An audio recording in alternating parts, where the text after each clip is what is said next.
So, I don't want my channel to be just about like makeup and clothes and materialistic things.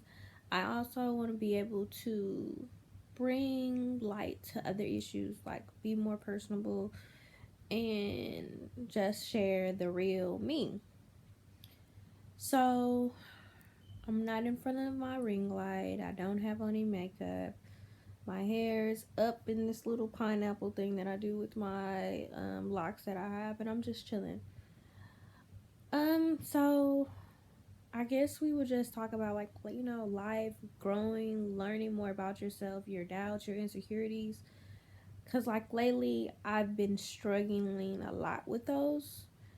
So like when I was younger, I couldn't get like nobody to really talk to me because of my eczema.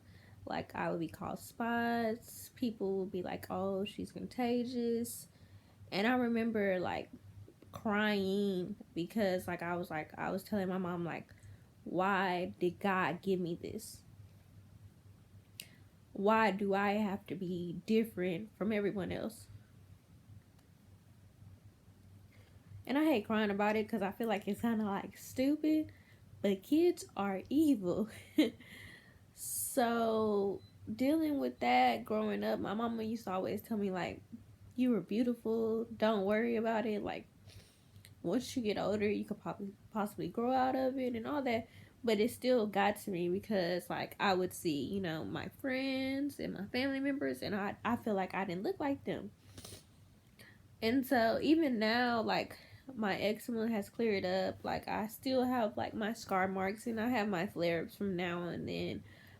But like if my face is peeling, I'd rather be inside because I always feel like, oh my gosh, somebody's looking at me, they're paying attention. Like, are they staring at me? Do they want to know what's wrong with me? Like, things of that nature. So it kind of like eats you up in a bit because you're always insecure and thinking that somebody's talking about you or judging you.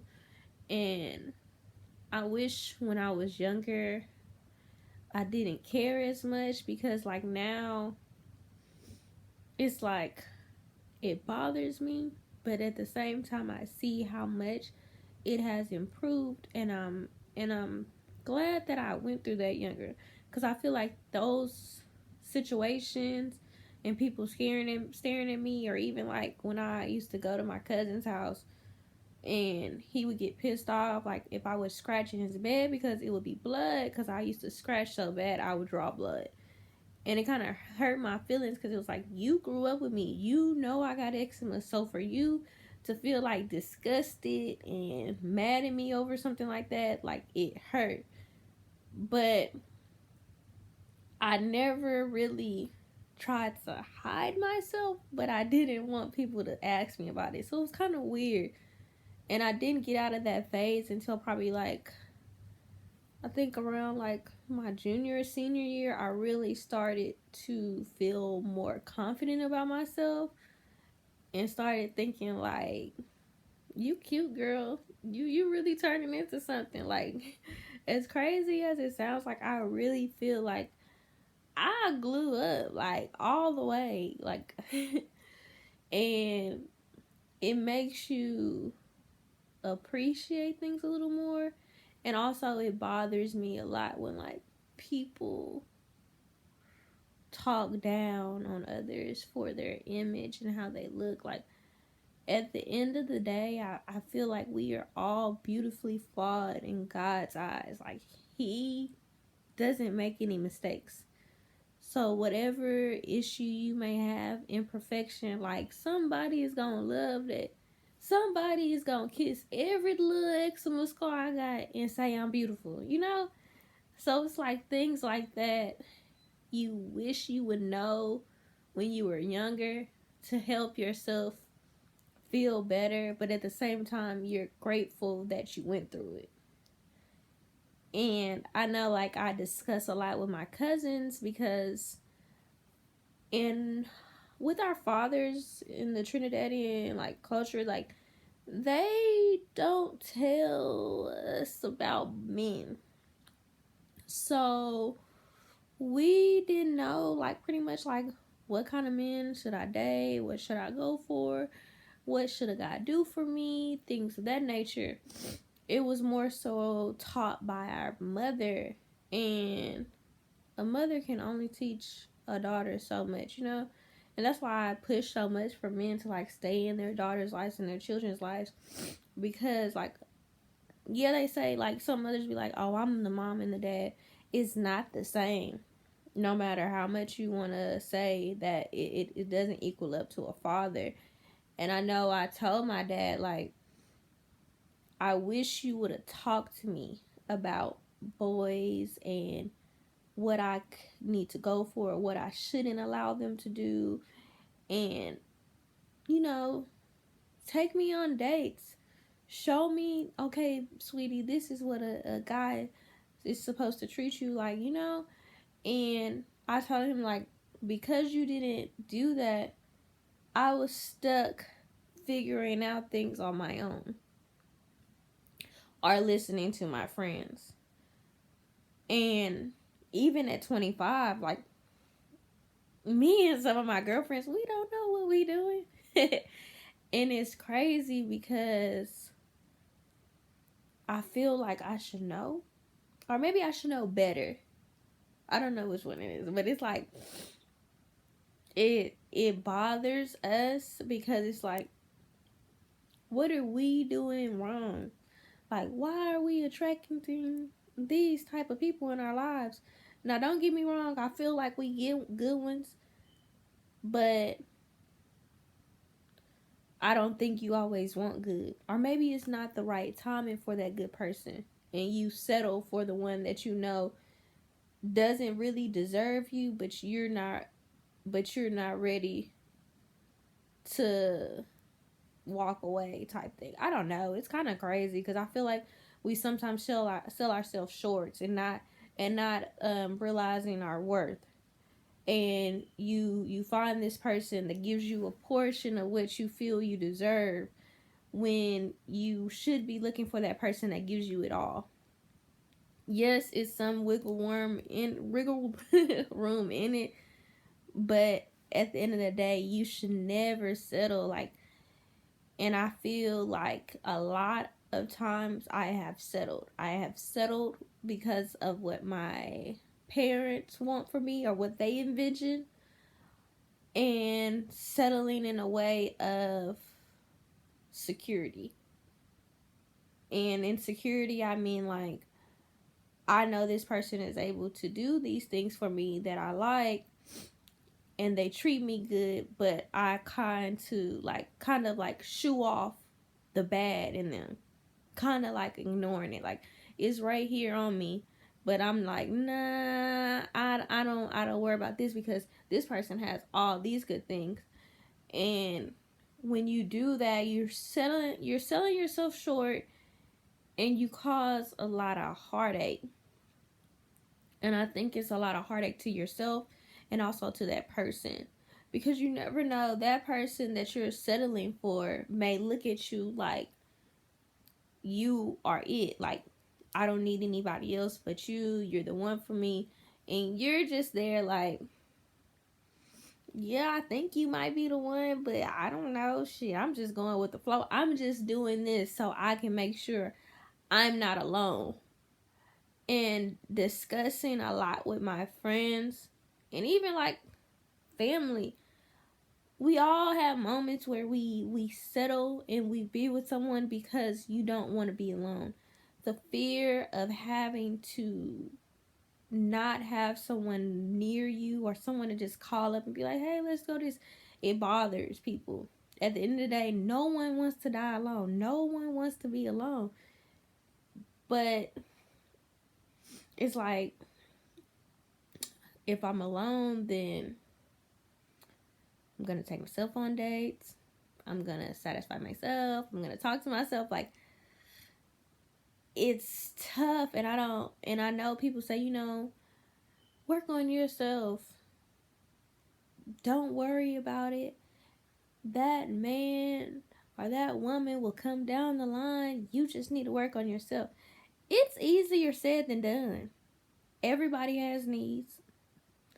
And I believe that is the main reason why so many people are settling and the divorce rates are so high, because we yearn for that feeling of not being alone and never having to question. I guess it's like more so like a fear. You just can't deal with being in your own, dealing with your own thoughts and rolling over every morning with just you. Cause it's good to know sometimes that you're wanted, but being wanted doesn't mean that you're always wanted by the correct company. And I think that's where I'm at currently in my life, is that I was wanted, but not by the right company. Like I knew the decisions that I was making was wrong, but I didn't want to walk away because I didn't want to be alone. And I appreciated the situation and I hoped for a better situation, but I also knew that it was almost like wishful thinking type thing. And I feel like through like maybe the past year or two, I've started to fall astray, like from my spiritual being in connection with God. I used to pray, do my devotionals, go to church, and I'm not like saying I used to go to church on a regular basis, but I prayed a lot. I prayed a lot. I like to meditate. I found peace in the Lord. But once I started to live my life the wrong way, I've noticed that I lost track of the Lord because I knew the life that I was living was not the way that He envisioned me. So I decided to take my path and ignore the path that He has sought out for me. And that's probably why I've been stuck to this boo-boo ass job for so long. Because I've put myself in guiding my own path when I need to just sit back and let the Lord guide me, because His steps are way more guiding and just made out for me than what I may envision. Just because what I see doesn't mean that it's what's absolutely for me. Because sometimes I feel like what I want is only a temporary thing, and then once I have it, it's like, I don't think you made the right decision, sis. But I got too deep into it, so it's like you just have to go with the flow and hope that it resolves on its own. So, self-love. I'm working on it. Learning to figure out myself and learning to determine what necessarily I want, because I have an idea, but I feel like I'm not too sure. And taking my time, because I tend to rush due to my fear of being alone. But I also have a fear of divorce because my parents are on their second marriage. So it's crazy. But ladies and gentlemen, know your worth. Appreciate every step that you take. Know that it's a step closer to who you want to be. We all have our moments where we feel less than, unwanted, betrayed, hurt, lost, the whole nine. But it's about the time that you take to sit and evaluate your situation and realize that this new change, this speed bump that you have came across, is to get you to the overall bigger picture. And I feel like the overall bigger picture is just a better you. You coming into learning who you are more. I've met people that are in their 30s that still don't know their path. And I feel like me learning these things and taking these steps to think and realize like everything that comes into your life isn't meant for forever. But everything that comes into your life is a lesson. And it just depends on how you want to take that lesson.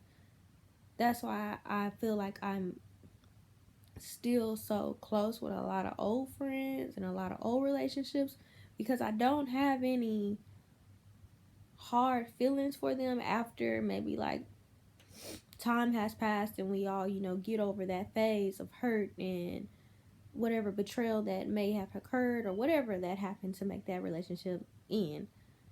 When you join back together with that person, you're able to kind of get a clear head, maybe discuss the things in the past, laugh at it, and look back and say, I'm happy I'm not who I was back then, and I thank you so much for making me who I am right now. So just enjoy your life. You may cry, you may have your breakdowns, but know that you are loved and everything happens for a reason. God has a plan, whatever being you believe in, trust in that, and know that everything is just a stepping stone to the bigger point picture. Love yourself. Come join me in this journey of trying to love myself and I love myself, but be okay with being alone. You have to be more careful with who you allow into your life, and understanding that everyone does not want your best interest. Everyone doesn't love you, as they say. Everyone doesn't want the best for you, as they say. Do that for yourself before you depend on someone else to lift you up. I promise you it will be better, and we're going to be better, and life will be better. Every year is a stepping stone to a new life, new you. I'm 25 and I can't wait to see what these next 5 years will bring.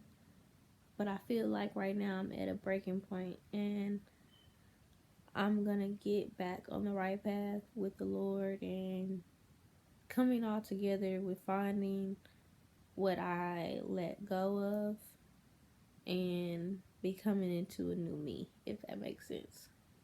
But I thank y'all for listening, and I'll speak to y'all later. More randoms or whatever. I don't want to always be clear cut with makeup in the front of my circle lighting. Sometimes y'all have to see who I am and my thoughts. But thank y'all for listening.